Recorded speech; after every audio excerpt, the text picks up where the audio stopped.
Soorituskoha andmete haldamine.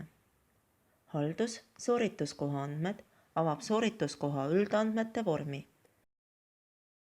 Kui Innove poolt on soorituskohale antud õigus ise oma andmeid hallata, siis saab neid siin muuta.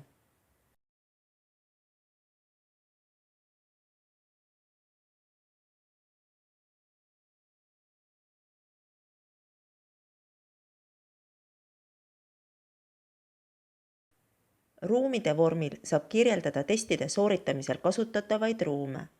Kui ruumid on kirjeldatud, siis on võimalik testide korraldamisel arvestada juba konkreetse ruumiga.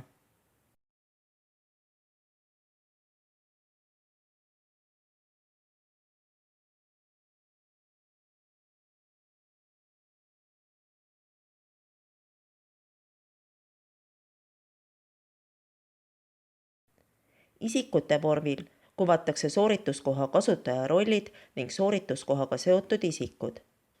Neid isikuid saab hallata koolijuht.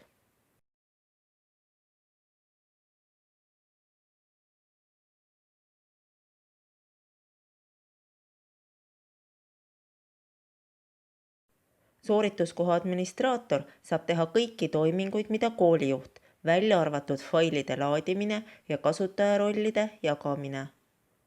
Protokollide sisestaja saab täita testi toimumise protokolli ja salvestada, kuid ei saa seda kinnitada ega hiljem vaadata tulemusi. Failide laadija saab alla laadida EISis koolidele mõeldud faile, näiteks tasemetööd. Aineõpetaja saab testi toimumise protokollis sisestada enda õpilaste tulemusi ning enda õpilaste tulemusi hiljem vaadata. Küsitluste haldaja haldab küsitluse moodulit. Plankide haldaja haldab lõpudokumenti plankide moodulis.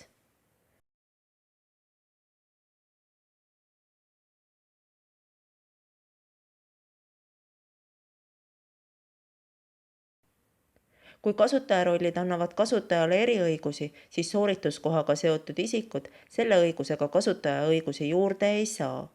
Infot soorituskohaga seotud isikute kohta kasutatakse testide läbiviijate määramisel, testi läbiviimise korraldamise ajal, testi läbiviijate, näiteks testi administraatori, suulise osa, intervjueerija ja hindaja määramisel.